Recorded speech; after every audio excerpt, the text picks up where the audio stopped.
Week one of Karen Reed's trial is in the bag, and we're going to recap all the important parts that came out during the testimony that happened during week one. I'm going to be giving you some of my observations that I've had and perhaps some of the strategies that I may have done a little bit differently, questioning that I may have done a little bit differently, but no questions asked that both sides, all of these attorneys here, seem to be very, very good at their job. They know their way around the courtroom, very familiar with the rules of evidence, very familiar with directing and cross-examining witnesses. So not to take away, of course, any credit that is due to them. They're doing, I think both sides are doing a great job so far. Just some ideas that I would have had, or different approaches that I may have taken with certain witnesses and certain questioning. So just a few observations in terms of that, but some other observations as it pertains to some of the evidence that came out. So let's start off with Paul O'Keefe. Paul O'Keefe was the first witness that was called to the stand. Paul O'Keefe is John's brother, and Paul O'Keefe testified a few different things. Number one, he testified that his sister, John O'Keefe, and Paul O'Keefe's sister, Kristen, was married to Steven Forbush, and Kristen tragically got a brain tumor, and a few months later was dead. It was so quickly, and it's extremely tragic, very sad part of the story. So Kristen gets a brain tumor, she's dead in a few months, and then a few months later, Steven is also dead. Now, it's very clear why Kristen died, but what's not clear at all is why Steven died, and nobody talks about it. They all talk about Kristen dying from a brain tumor, and then they all say that a few months later, Steve died, and there's probably a reason for that. The judge is probably not allowing why Steve died to come in as evidence, but it just makes you wonder. It's just curious. Why did Steve die just a few months after his wife tragically and suddenly dies herself? I mean, I want to say suddenly, but suddenly within a few months of getting a brain tumor. It just makes you wonder exactly what the cause of death of Steven was. Well, either way, they have two children, Kaylee and Patrick. And who's going to take in Kaylee and Patrick? Someone has to take care of those children. Both of their parents are dead now. So Paul O'Keefe explained, and so does Aaron O'Keefe, who's the next person on the stand. They're married, Paul and Aaron, and they already have two children of their own. They don't feel that they're equipped to take on another two children, whether there's enough space or just head space. They don't feel that they're really the perfect people for the job. So John steps up. John O'Keefe says, okay, I'll take care of them. So he essentially moves in and takes care of the children. So that was one part that he brought out. Now, he also talks a little bit about the New Year's trip in 2022, the trip to Aruba.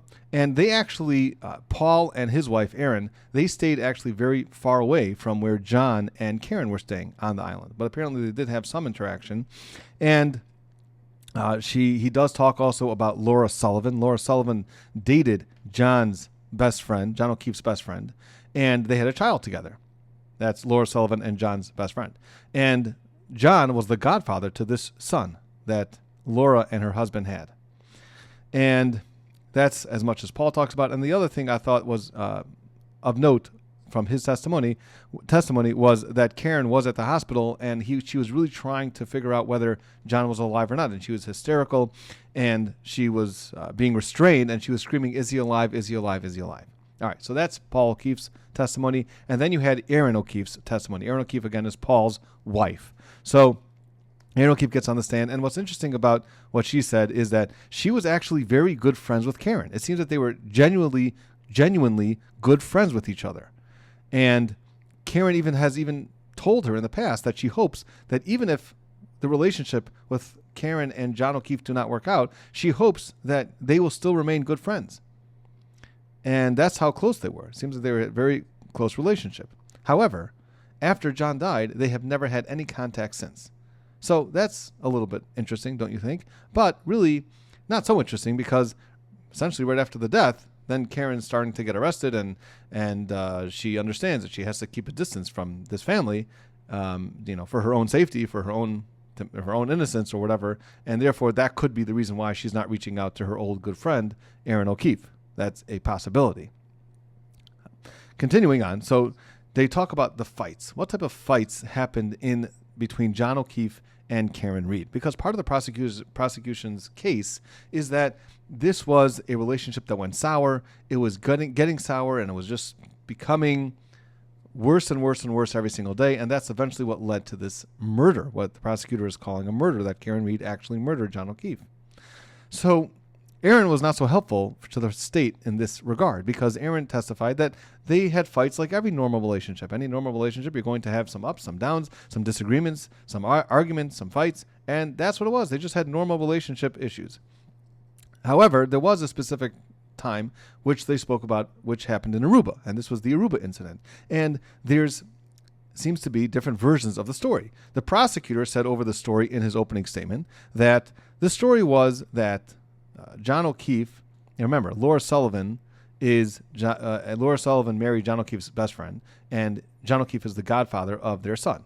Now, Laura Sullivan has a sister, and apparently there was some sort of relationship, not relationship, but maybe friendship between John O'Keefe and Laura Sullivan's sister also, which could be understandable. And the prosecutor was just simply saying in the opening statement that John O'Keefe was giving her a friendly hug. So just a friendly hug, nothing more than that. And that is what Karen saw, and Karen let loose on John and started fighting with John over that hug. However, Karen's version of the events, which was in the text messages between Karen and Aaron O'Keefe, was that Karen actually caught John O'Keefe kissing Laura Sullivan's sister. And obviously, that's a lot different than a friendly hug. If you're kissing, that's much more of an intimate act, and that's not just what friends do. So that is what Karen thought that perhaps John was cheating on her. And that's what caused that tremendous fight. Now, the fact that if that's what really happened, so I think everybody in the room can understand why Karen would be upset and why she has every right to be upset if this is her long-term boyfriend, perhaps they're thinking about marriage, who knows, and he's going out there and kissing other girls. That's obviously can be something that can cause any relationship a real argument, a real problem. And everybody in the courtroom can understand that if that's what really happened. So just some different versions exactly of what happened in Aruba. And at this point, this is all we've heard about this story. So maybe there's going to be more testimony about the story, what actually happened, whether Karen's version is correct or the other version is correct. We'll see. Now, the Friday before the murder, the Friday before John O'Keefe was found dead, Karen Reed texts Aaron O'Keefe. So Karen Reed texts Aaron, her good friend at that point, and she texts her if they can meet. She wants to talk. And Aaron at that point couldn't. She was too busy. It was a Friday, and she had basketball with her children, and she just couldn't get away. So she said back, like, is everything okay? What's wrong? And Karen texted back the following: just another day. I wish I didn't talk to an O'Keefe after 2004. Now, 2004 was the time that Karen and John briefly dated, and then the relationship picked up again in 2020, COVID time, March 2020. So Karen is saying, I wish I didn't talk to an O'Keefe after 2004. So obviously she's very upset, and she's not happy in this relationship. That's what it seems like from this text.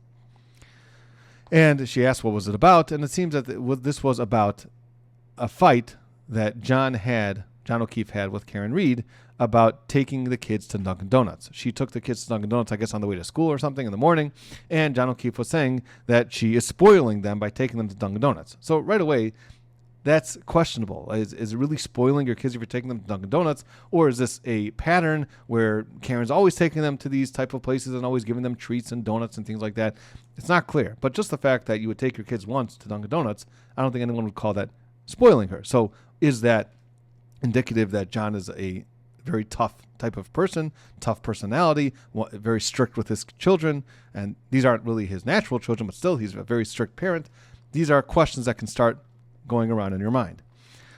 So another point that she brought out was after his death, Karen Reed, told Aaron that she had to remember the bad times, that Karen was remembering the bad times. And she thought that was a little interesting to say after your boyfriend for a while, long-term boyfriend, dies suddenly, is murdered. Why would you be thinking about the bad times? Usually after a death, people think about the good times. So why are you thinking about the bad times? So that struck Aaron as off.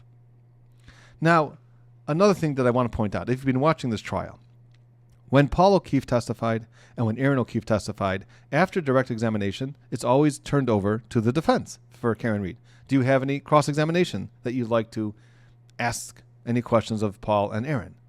And both times it said no questions.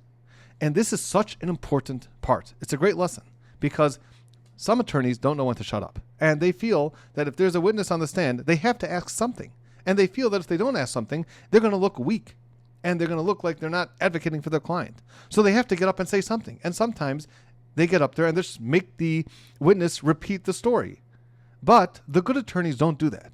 So something that I liked, at least from the defense attorneys in this case, is that after Paul and Aaron testified, was there anything so major in their testimony that's going to affect this case so much? There's the Aruba incident. We all know about the Aruba incident. There's going to be different versions of the event. What came out wasn't terribly damaging for Karen. Yeah, if you find your boyfriend or husband kissing another woman, of course you're going to read him the riot act. Of course you're going to be very upset, and you're going to have a big fighting match, and it may be even in front of the children, which is what happened in this case. Yeah, ideally shouldn't be in front of the children, but emotions are running high. It's understandable. Everybody in the jury can understand that. It doesn't mean that you're going to murder your husband or your partner who's kissing another girl. That doesn't mean that.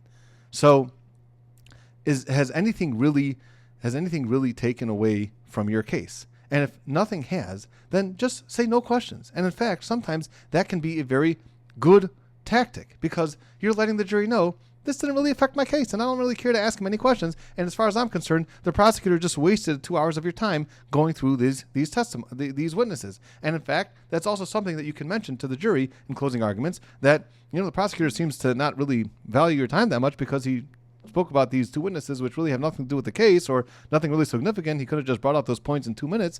It's just another thing that you could have brought up. I'm not saying that that's what you should absolutely do in closing arguments. It's something you can think about doing, something you can kind of throw in there. But the fact that you would say, after these two witnesses, no questions, shows that you're actually an experienced, good attorney, and you don't need to go and ask every single witness to repeat everything that they said in their testimony and just waste everybody's time.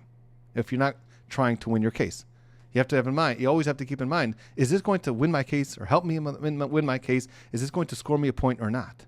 Not just, oh, wait, I can prove something, or I have a good point to make. Is that going to help you with your case or not?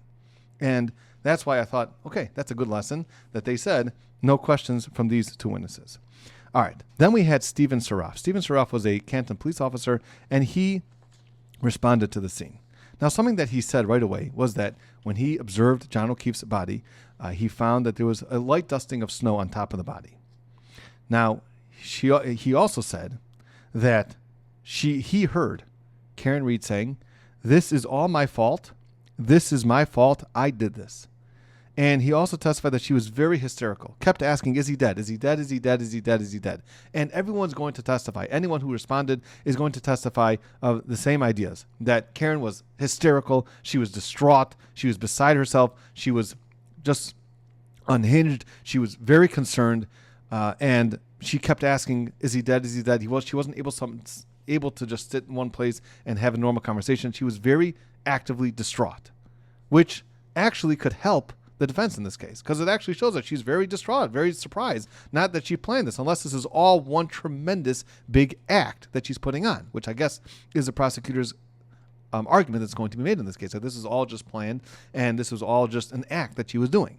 It's hard to act for so long and to continue it going, but this is going to be argued both ways. So the question is, what did she actually say? And according to Steven Sarra, she said, "This is all my fault. This is all my fault. And this is my fault. I did this." Wow. Well, that pretty much you admitted that you did it, right?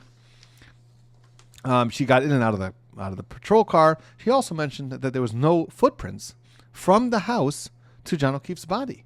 Isn't that interesting? Now, if somebody would have committed this murder inside the house and then dragged his body out there, don't you think there would have been a trail of footprints or his body getting dragged there or whatnot? But she didn't. He said that he didn't see any footprints from the house to the body. But the response to that could be that no, that was much earlier on in the night, and it continued to blizzard and snow much more after that, and therefore could have covered up any footprints that was caused there hours before. So, not one way, not such a strong indication that the murder wasn't done inside the house. He asked her what happened. This is what, according to Steven Sarra, he asked her what happened, and she couldn't answer because she was so upset. So again, now, the cross-examination on this was, I thought, very good. Okay, so you've got, number one, he brought out in the cross-examination, the defense, that the dispatch log was actually wrong. So there's always a dispatch log showing which officers responded to the scene, what time they came, who came first, things like that. And that was very clearly wrong. And he brought that out, that the dispatch log shows that certain police officers got there before Steven Sarra, and Steven Sarra was actually the first police officer on the scene. So right away you're seeing that the Canton Police Department is sloppy. They're doing things wrong on the dispatch log. They also list the wrong address. They don't list 34 Fairview. They list a different address, 32 Fairview instead of 34. Now, another thing that they brought in cross-examination is that Jennifer McCabe, who was also there at the time there was 3 women, Karen Reed, Jennifer McCabe, and Carrie Roberts. So they were the 3 women that were around the scene when the police arrived. And Karen Reed was attempting to do CPR. Her face was all bloody because of her trying to do CPR with John O'Keefe. Now, he asked on cross-examination, he asked of this officer, did Jennifer McCabe look like she was trying to perform any life-saving measures? And the answer to that was no, she was not. Now, wouldn't that suggest that because she knew he was dead, she had something to do with it? She knew he was dead. But Karen, who didn't know that she was dead, it was just all a surprise to her, doesn't know anything, is trying to save his life. Why is Jennifer McCabe not even trying? Now, then he brought out the following, that in January 29th and January 30th, all this officer said that Karen Reed said was, is he dead? That's all he reported. Not, this is all my fault. This is my fault. I did this. All of a sudden, the testimony is changing during trial. Now, in January 29th and January 30th, all he said that Karen Reed said was, is he dead? Then in April 2022, by the grand jury, this same officer said that all of a sudden she said, this is my fault. So in April 2022, when his memory is already a few months old, all of a sudden he remembers her saying, this is my fault, which is something that he did not say, she said, January 29th and 30th, that specific day. And of course, they bring out that it's important to make police reports and narratives right away after the scene so that everything is fresh in your mind. And they bring that all out very well by the defense attorney. So shows how all of a sudden the story is changing. Why is the story changing? And then he says the following. This is how he answers the question. This is, again, Officer Steven Sarra. He says, well, really what I said to the grand jury is correct. April 2022, and I just forgot to write it down. Okay, that is not the greatest answer. You know, I remember everything. I remember better in April 2022, but I just forgot to write that down in my report, January 29th or January 30th. And then he also brings out that, hold on a second. This is the defense attorney. He brings this out also. He says, in the trial now, you're saying that she said, it's all my fault. I did this. So to the grand jury, you said, this is my fault. The day after, when you're writing this report, all you said she said was, is he dead? And now it's evolving even further to that this is my fault. You're saying now that she said, it's all my fault, and I did this. Now, it's different, very different, to say that it's your fault and to say, I did this. Right? A lot of times when someone's dead, a lot of people feel that they're at fault. Oh, if I just would have been nicer to him. Oh, if I just would have driven him home, or I just would have not let him go into the house. You can feel at fault when you didn't really actually do anything. So even if he would have said that she said, it's all my fault, or this is my fault, that doesn't necessarily mean that she actually hit him with the car. Could be that she's just saying, this is my fault. Like a lot of people say that they feel that they're at fault for someone, a bad thing happening to somebody. But all of a sudden you're saying, I did this, and that's only coming out during trial now. And that's something you did not mention the day of the report. You didn't mention it during the grand jury proceedings. That is really curious, don't you think? Great cross-examination, right? All right. Then what's interesting about this case also is that the objections here, there's very, very little explanations to the objections. And I talk about this in a lot of different videos, that different judges like to do objections different ways. Some judges will allow you to have speaking objections. Explain your objection, why you're objecting. Some other judges will say, no, you have to explain very, very short, or you just cite a court rule or cite a rule of evidence, right? And just saying objection and the court saying sustained or overruled makes you wonder what's the basis of the objection and why is the judge overruling it. So it gives you very little understanding about why is there objection here. And this is going on throughout the trial. And I'm following it. And as an attorney, I'm deciding what the objection is based on my experience, and what the ruling is. But even if I'd be trying this case, there are certain times and junctures where if I was one of the sides there, I would ask the judge for a clarification. I would ask the judge, I'm sorry, what is the basis of this objection? Because let's say they're making an objection and I'm the one cross-examining the witness or directing the witness, and the other side makes an objection and the judge says sustained.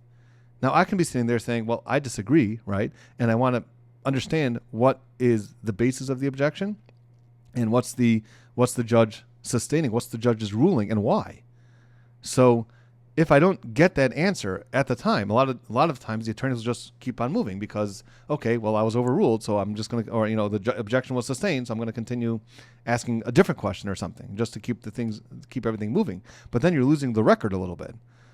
So what you could do is, certainly at certain points where I felt that certain things were not so clear and certain rulings could be questionable, you could be asking as the attorney, I'm sorry, Your Honor, what's the basis of the objection? I'm just not sure because all they said was objection. And if they say, well, hearsay, and then you'll say, well, Your Honor, I don't believe that this is hearsay, or I believe that this is one of the exceptions of hearsay, and can Your Honor please explain the ruling, why it is hearsay or it's not hearsay? And that way you're making a clear record, and then you're also, just calling the judge a little bit more on it so that then maybe the next ruling will go in your favor. And you're not doing anything disrespectful. You just want to make a clear record and understand what the basis of the objection is. And if the judge doesn't want to explain all this on the record, you can say, can we have a sidebar? And even though it's annoying for everyone watching and for the jury, but this is what you have to do to protect your client. So you say, Judge, can we just have a sidebar? And then at the sidebar, explain what the objection is and have argument on the sidebar. And then when the jury is out of the room or they're excused for the next break, then you can make a record and say, Your Honor, I just want to make a record that we had a sidebar and this is what was discussed. And, I disagree with the ruling and for the following reasons. And I just want to give the opportunity for the judge maybe to correct the ruling, whatever we want to say. And then you go on. At least that way the record's clear, what the objection is, what the basis is, and what the ruling is. So something that I think could be done a little bit more in this case. And even though it's very tempting as a lawyer, when you get overruled or you get the objections in the other person's favor and you have to move on, to just continually move on, as opposed to, wait, you might be making a good point here, and maybe you can just push back a little bit, and maybe you'll be able to make your point. All right. Well, anyway, that's just something that I noticed also. Another thing that he brought out from Steven Sarra, and this is in the cross-examination, is that you didn't see any of the 43 broken pieces of taillight or John O'Keefe's shoe. So a big mystery in this case is that John O'Keefe was found with one shoe. Where in the world is that other shoe? Where's the other shoe? So we don't know yet. Maybe if the house would have been searched, maybe his shoe would have been found in the house. Are we going to find the shoe in her car or his house somewhere? Where is that shoe? That's a big question. And these 43 broken pieces of taillight that this officer, who was the first responder, he was there, he was around for the entire 90 minutes. And this is something that's brought out on a number of different the responding officers, that they didn't see any of these 43 different pieces of broken taillight, which officially were found later to be near his body, John O'Keefe's body. Isn't that very interesting? So that's another good point that he brought out. Now, another thing is that he asked this officer, Steven Sarra, don't you think it's appropriate to look inside the house? This is a person who's dead on the front lawn of someone's property. Don't you think it would be appropriate to search the house? And he said, no. No, he didn't think it's appropriate. This is what this officer said, the Canton police officer. He doesn't think it's appropriate to search their house. I think that we could have had a few follow-up questions on that. Say, hold on a second. Let me just understand your testimony. You have a police officer here, Boston police officer, who was invited to a party at this house. He was invited to a party at this house. And then an hour later, he's found dead on the front lawn. You don't think it's appropriate to search that house? Really? So I think there could have been a little bit of a follow-up there. Also, another thing that I think could have been brought out with this witness, which I think would have been made a very strong point, is that the prosecutor said in his opening statement that John O'Keefe's body was covered. There's going to be testimony that his body was covered with 6 inches of snow, meaning there was a blizzard. Everybody agrees with that. There was a blizzard that night. John O'Keefe's body was found on the front lawn, and the prosecutor said that there was grass underneath his body, which means that he was placed there very early on in the night, 12, 1 a.m., 2 a.m., very early on in the night, before the conditions really picked up. There was a lot of snow. And then it would make sense that the snow came and covered his body.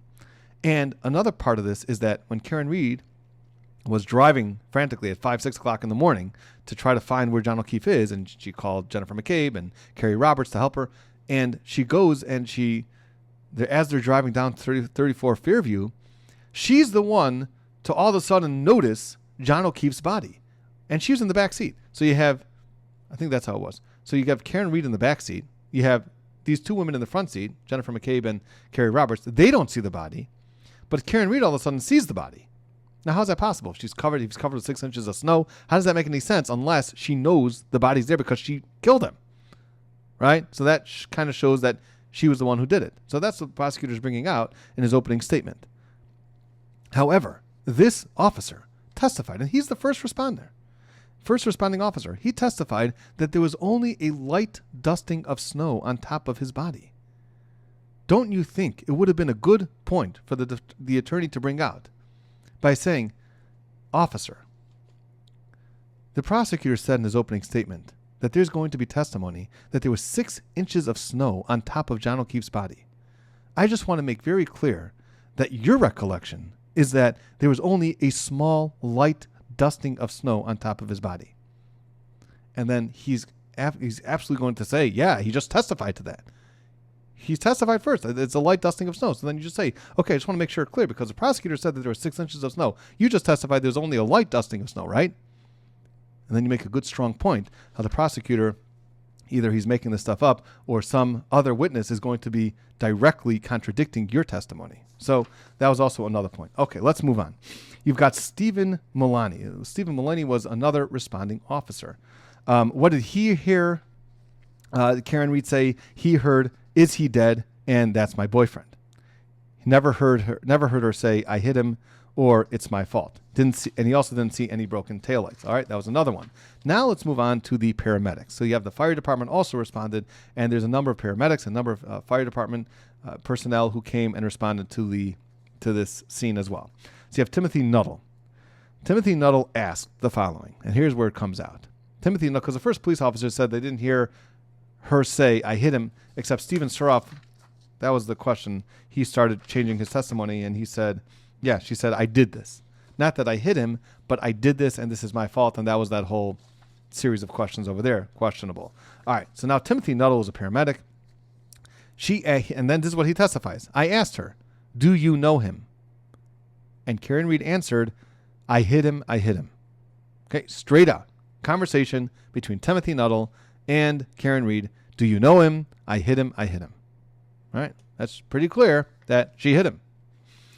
Now, this was the cross-examination, and I thought also this cross-examination was very good.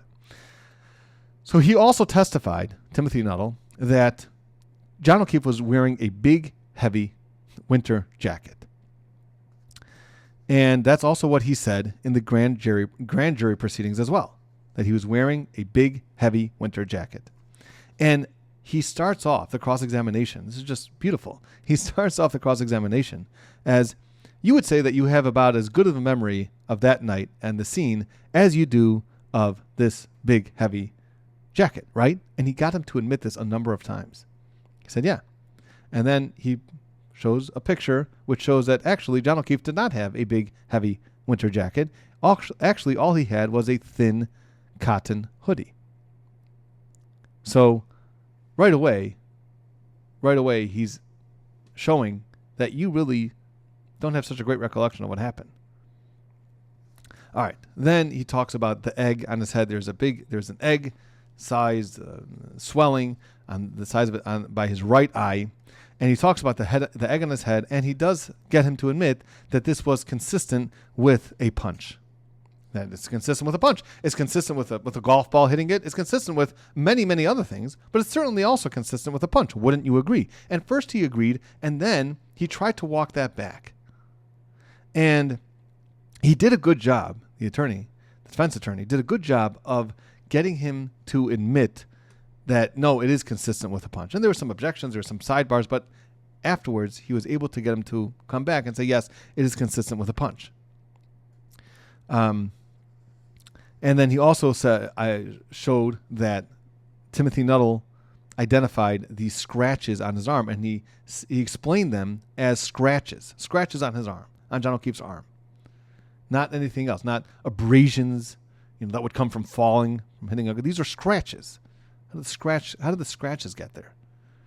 So, again, it would seem that the scratches would come from a fight, from an altercation, but he's saying that not from being hit by a car, but he did identify these as scratches. Then he said the following. He said, do you remember, this is what the defense attorney asked him. I think it was Alan Jackson who was asking him. Do you recall telling Trooper Proctor that Karen told another female I hit him? Meaning it wasn't in response to your question. You told Michael Proctor, the trooper who was investigating this case, who they're going to have a lot of problems with also, but we don't have to get there yet. You told him that Karen Reed actually told another female that she hit him. And then this is what his response was. I remember her saying it as in terms who that was directed towards. I was focused on patient care, right? So I'm busy with this patient. I want to make sure that I want to get John O'Keefe to be resuscitated. I want to get him. I want to save him. So you think I'm concentrating on who she's saying the statement to? All I remember is her saying it. And then Alan Jackson does a great job. I think that was the attorney that was asking these questions. He does a great job by saying, my question was a little different. My question was, do you remember telling Trooper Proctor something that Karen Reed told to the female and not in response to your question? That's what you told her. So I'm not asking you what happened. I'm asking you, do you remember that is what you said to Trooper Proctor that Karen Reed said to a different woman and not to you in response to your question? And he also points out that she said, and the other female told her to be quiet. And then he says, well, I do remember that. Okay, so all right, so you do remember that. You do remember telling Trooper Proctor that she actually said that comment to another female. And then he said, well, today you said something different, didn't you? Today you said that you posed a question and she answered your question. And then he said, correct. So then he said, well, which one was it? Which one was it? Did she respond to her question that you asked? Or was she just talking to another female that you overheard? Which one is it? Now, I think that was a great line. I think maybe the only difference I would have made if I was asking the questions, I would have said, which one was true? Because instead of saying which one was it, you're saying which one was true, which means they have to choose one of them being true and one of them being wrong, right? So you kind of like trap them a little bit. You say, well, you said one thing to Trooper Proctor. You said another thing today in trial. Which one's true? Were you being truthful to Trooper Proctor, or are you being truthful now to the jury? Whatever you say, that's not going to look good for you in front of the jury. So I think that's the only difference that I would have asked in terms of how to ask that next question. But still, he said, which one is it? And then he tried to explain getting out of it. He tried to explain, well, I was gathering information as quickly as possible by asking questions. Do you know this individual?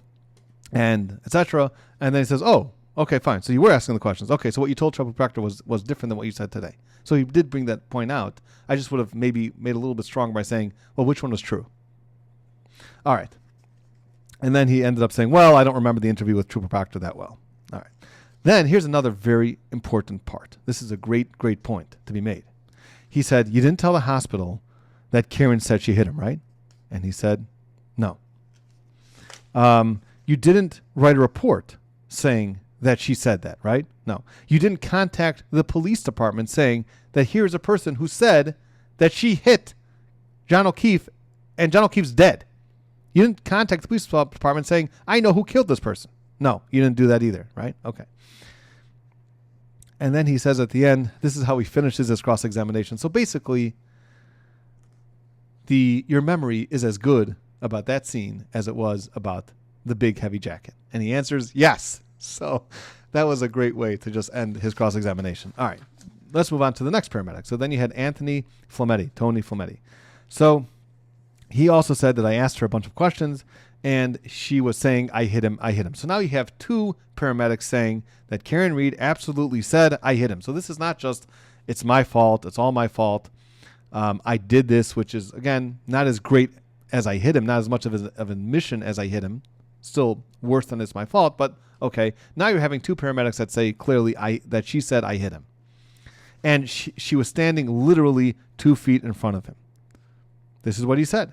And she was being very loud. She was being very loud, and she said this. It was clear. I heard it with my own 2 ears. I hit him. And any time that there's any follow-up questions that I tried to ask more questions, this is what his testimony was on direct. Anytime that I tried to ask her more questions about it, she would just say, I hit him. So many times, and very loudly. Now, I think a decent point on cross-examination would have been, there's police officers that were there the entire time, right? The police officers in this case both testified that they never heard her say those words. Are you sure that that's what she said? Because the police officers don't remember. And you just said that she was very loud when she said those statements, right? Okay. Just to make that point. All right. Anyway, so the cross-examination, again, brought out the point that he just had that John O'Keefe just had a little bit of snow on him that Anthony Flaherty was able to observe. There was no trauma to his abdomen. Again, John O'Keefe's a tall guy. And if Karen Reed allegedly backed up her car into John O'Keefe, you would think there'd be some sort of trauma to his abdomen, but testified that there was no trauma to his abdomen. And then he tried to play a video. He tried to show a video of a few minutes and asking him, where in this video do you see you having a conversation with Karen Reed? And he wasn't able to say at any point during that video, which on redirect, he was just able to say, well, the conversation that you had was just not during the video, right? Okay. All right. So not the greatest point, but a decent point. And he brings out that you told the police officer in an interview that you overheard Karen Reed saying I hit him when she was giving a history to Katie McLaughlin, which is going to be the next witness. So, I'm sorry, whatever, and two witnesses. So you're not saying that you actually asked a question and got an answer in the police interview. I mean, that's what you're saying today in trial. But in the police interview, you said that you overheard Karen talking to Katie McLaughlin, another paramedic. All right. Then here's the big question. Nobody documents anywhere that Karen Reed said I hit him. It's not in any report. This is just testimony that's given and accounts. Why isn't that fact in a record somewhere? Which is a very good point, I think. So he says, Anthony Flaherty says, that I did tell the doctors and nurses that Karen Reed said I hit him. But I didn't document it. So Anthony Flaherty is in charge of documenting, and he didn't document it in his report, in his paramedic report, because this is what his excuse was, or his reason, because once the patient is transferred to the hospital, we don't do any further documentation, which to me doesn't make much sense, because this is not something that she all of a sudden said later. This is something that she said on the scene. So why wouldn't you put that in your paramedic report? I don't understand that explanation. Maybe in the comments you can explain to me the explanation why he didn't put it in his report, because once he transfers the care to the hospital, then he doesn't put it in the report. Oh, the only thing that would make sense is that, well, I didn't tell the nurses and the doctors that she said that I hit him, but why not in your own paramedic report say that she said that I hit him? That would be very significant, right? It's always very important to know the cause of someone's injuries when you're treating that person. So he said, I did tell the doctors and nurses that. Well, if you tell the doctors and nurses, then it should be in the hospital records. So wouldn't it surprise you, and this is what he brought out in cross-examination, that in the hospital records, it doesn't appear anywhere that Karen Reed hit him. And in every single medical record, every single time you go to an ER, you have a hospital record, it'll always say, person's coming in pursuant to a motor vehicle accident, or the person's coming in pursuant to a slip and fall, or the person's here because they had a heart attack. They're always going to have some sort of cause, not just person shows up with, or they'll say cause unknown. But here, when there is a cause, the paramedic told the doctors, told the nurses that Karen Reed said that the reason why this person is coming into the hospital with all these injuries is because she hit him, most likely with a car, then that should appear somewhere in the medical records and the hospital records, yet it doesn't. And this is, I think, a very strong point. Because when you don't have something documented in medical records, it's a very big question about why it's not there. Documenting is very strict when it comes to medical records. Everything that happens with the person has to be documented. It's not documented in the paramedic reports, and it's not documented in the hospital records. This is a good point. Okay. Moving on. So then there was also another paramedic, Matthew Kelly. Matthew Kelly, all he heard was, he's dead, he's effing dead. That's all he heard Karen Reed say. Okay, also on cross-examination, questioning about the one shoe. Does anybody know where that other shoe is? No, he never saw the other shoe. Went straight to the body. And nobody left the ambulance. Once they came into the ambulance, the paramedics did not leave the ambulance. There's some testimony about maybe somebody left the ambulance. Okay, so he made that clear. Nobody left the ambulance. He never heard her say, Karen Reed say, I hit him. All right. Then he actually played some dash cam video, which shows, and where he did say, acknowledge that he heard her say that he's effing dead. All right. Then you had Francis Walsh. He's also another paramedic. All he heard was, is he alive? And that there's a missing shoe. So nothing too interesting there. Then you had Katie McLaughlin. So Katie McLaughlin, she's another paramedic, and she's the one that actually had a conversation with Karen Reed. This one seems to be the one person who really did have a conversation with Karen Reed. And she testified quite clearly that Karen Reed said, I hit him a number of times in talking to her. And this is what she testified to, that a police officer actually overheard that. A police officer did hear her say that. And the police officer said, wait, what did you say? And then the police officer said to get Goody, which is another police officer, to, I guess, talk about this situation, that she's acknowledging that she hit him. Okay, this is Katie's testimony. So cross-examination. Here's cross-examination. On January 30th, when she talked to Trooper Proctor, Michael Proctor, you said, this is again Katie McLaughlin, you said that comment that Karen Reed made was not in response to a question, it was to another female. So here we go again, a problem with, what's your story? Was it a question that you were asking, or was it something that she was saying to another female? And then her explanation, this is what Katie McLaughlin's explanation is that no, it was really in response to my question. It was in response to my question, but she decided to direct her response to the female next to her, which is interesting. You're having a conversation with somebody, you're asking them a question, and they're answering the question by looking over to a person next to them and answering the question to the person next to them, which is a little strange. All right, but that's her explanation to how to explain the difference between what she was telling Trooper Proctor, Michael Proctor, and what she's saying now on the stand. And then the cross-examination, the defense attorney asked her, well, the other woman reported that the statement was, no, not that I hit him, but did I hit him? Or could I have hit him? That's actually what she said. You sure you didn't hear that? All right. So, again, and then you have also Katie McLaughlin, who conveniently forgets to document this statement as well. So no one's documenting this statement. This is very, very important statement that Karen Reed is saying, I hit him. No one's documenting that anywhere. And then he also points out that your story is evolving. Your story is evolving because now you're saying that the policeman heard the statement. That's not something that you said to Michael Proctor either. All of a sudden, your story is changing that a police officer actually heard that statement. And so far, we didn't hear any police officer saying that they heard that.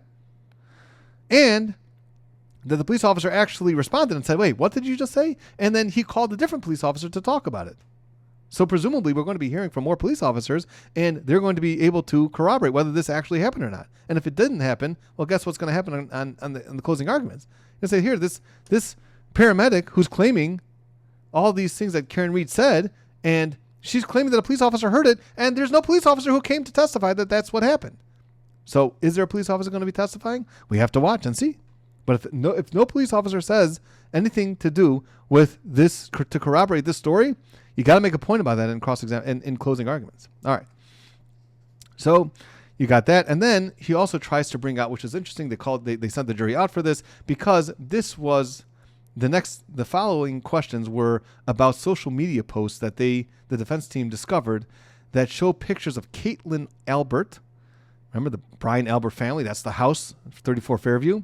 Caitlin Albert, and showing the relationship between her and Katie McLaughlin. So Caitlin Albert apparently is somewhat friendly with Katie McLaughlin.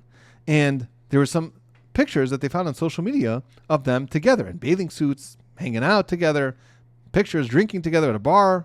Looks with not just them two, there was other friends as well.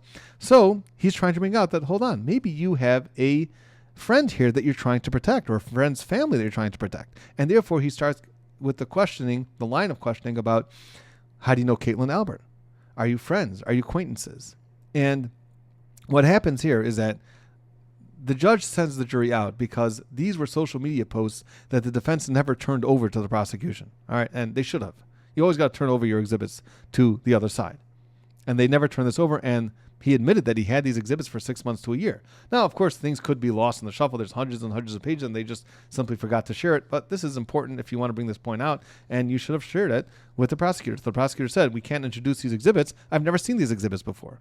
So the judge did allow certain questions about that, because you could still ask questions about whether they were together, whether there's a friendship there, but you can't start introducing social media posts if this was never turned over to the prosecutor. It's trial by surprise, and she didn't allow those posts in. But still, the line of questioning was allowed. And what I thought interesting was the following. The point that the defense attorney was trying to make is that Caitlin Albert and Katie McLaughlin are friends. And Katie was trying to distance herself from Caitlin Albert. She was trying to say, we're not really friends, we're just like acquaintances. We know each other, we went to high school together, but we're not really friends. It's not like a one-on-one friendship. And the more that he asked questions about this, the more she started changing a little bit of her story. And I picked up on this, and I think that this could have been a stronger point that the defense attorney made. She kept trying to say that we're acquaintances and we're not friends. And then her testimony changed to, I wouldn't call her a close friend. I would have stopped right there and said, hold on a second. She's not a close friend, but she's a friend, right? You just said before that she's just an acquaintance, and now you're just saying, well, she's not a close friend. Well, there's a difference between a friend and an acquaintance and a close friend. And all you're trying to say right now is that she's not a close friend, but she's a friend, isn't she? You just acknowledge that, essentially. But they didn't hammer home on this point. I think it could have been done. Whether it's so necessary or not, I'm not sure. But I think it would have been something that an avenue that I saw open up once she changed her story to she's not a friend to she's not a close friend. All right. So that's just something that I noticed also. He also made a suggestion that Calvin Albert contacted her to conduct the interview with Trooper Proctor. And that was objected to, and it was sustained, but the jury heard it. Now, he can't bring it up ever again, but the jury heard the fact that it's possible that Kevin Albert was the one that contacted her to arrange this interview. All right, so that was Katie McLaughlin's testimony, and then they went on a little tour. They went to actually view. They called it the view. The jury went on a little tour to 34 Fairview. They saw the Lexus. They saw the house. They saw the driveway. They saw the grass. They saw the flagpole. They saw the fire hydrant. Okay, so they had a little tour. All right, then they came back and we had Gregory Woodbury. Gregory Woodbury is a paramedic. And what happened in this case is that after initially John O'Keefe was transferred and Karen Reed was still hysterical, everyone's calling her hysterical, she seemed to have threatened to hurt herself. And she's made comments about that. She doesn't want to live. If her husband or boyfriend doesn't make it through, she doesn't want to live anymore. So now that's called Section 12. Once you have a police report about someone threatening to damage themselves or to hurt themselves, so then you have a Section 12, and it's a psychological issue, and there's a whole different response. So they were essentially called back to the scene, some paramedics, to deal with this Section 12 issue with Karen Reed, that now that Karen Reed is showing psychological issues that she may harm herself, they may have to take her to the hospital. And actually, under certain circumstances, they're required to take her to the hospital. She didn't want to go to the hospital, but she was required to. They said, we can do this the hard way, the easy way. And she said, okay, we'll go the easy way. They got evaluated at the hospital. And that's where they took her. However, she kept asking, is he dead? Is he dead? Is he dead? And he acknowledged that she was very distraught and emotional. Okay, the cross wasn't too much, just showing that he had scratches on his arm. Then you had Daniel Whitley, who's another paramedic. And Daniel Whitley said that I did hear her say, I don't want to live anymore if my husband dies. And for some reason, his testimony is that she was referring to John O'Keefe as her husband, not as her boyfriend, not as her long-term boyfriend, but as her husband. Now, he did make a point of saying that he was talking to another paramedic, and he said that that's not really enough to Section 12 her, because that's normal grieving. Someone who loses a very close family member can say, "Oh, I don't want to go on anymore," but it's normal grieving. It's not showing that the person is really a threat to themselves. She did ask, and this is what he said.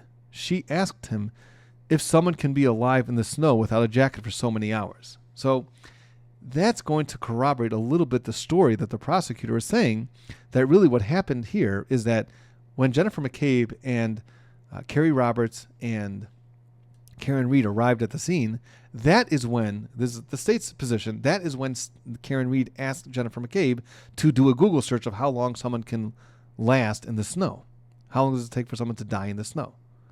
And that's the state's case. Now, the defense is going to say, no, Jennifer McCabe made that Google search at 2 o'clock in the morning when she was nowhere near Karen Reed, and Karen Reed didn't even know what was going on. But this is the state's case. The state's case is that Karen Reed asked Jennifer McCabe to make that Google search at like 6:20 in the morning. And here you have again where she's talking to a paramedic, Daniel Whitley, and she asked him how long essentially the same question. How long can someone be alive in the snow without a jacket for? Now, also, while talking on the way to the hospital, she said that she can't take care of the kids herself. She doesn't feel that she can take care of these kids. Remember, John O'Keefe, Kaylee and Patrick, he essentially took over guardianship of these children.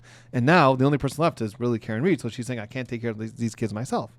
And then he was trying to comfort her, and he was saying, well, you have a very good support system. You have people who come out to help you in the snow in the middle of the night. You've got a very good support system. You'll be fine. You'll be able to handle this.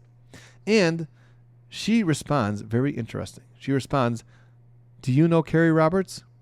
Which is one of the women that came to assist her, right?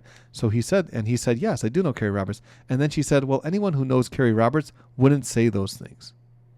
Whoa, what's that about? I mean, here you have a woman who's coming out to help you in the snow, and you're saying that she's not a good woman, that she's not considered a good support system for you. It's a strange comment to be making, especially if you're so distraught and hysterical about everything else. So, all right, that struck him as odd. As saying that on cross-examination, all they did was bring out the fact that Karen Reed has a history of MS, multiple sclerosis. So I'm not sure where they're going with that, but that's all they left it. Then you had Jason Becker. Jason Becker was another paramedic. Also said that she referred to John O'Keefe as her husband. She said that when explaining to Jason Becker that really she just made those statements that she doesn't want to live anymore because she saw her husband dead, but she has no plan on acting on those statements that she's going to harm herself. Now, here's another interesting point.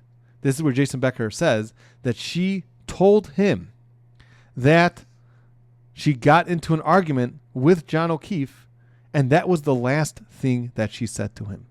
So that shows that they were in an argument in that car. This is what she is saying herself to Jason Becker. Officially, this is what Jason Becker is testifying. Is he lying? Who knows?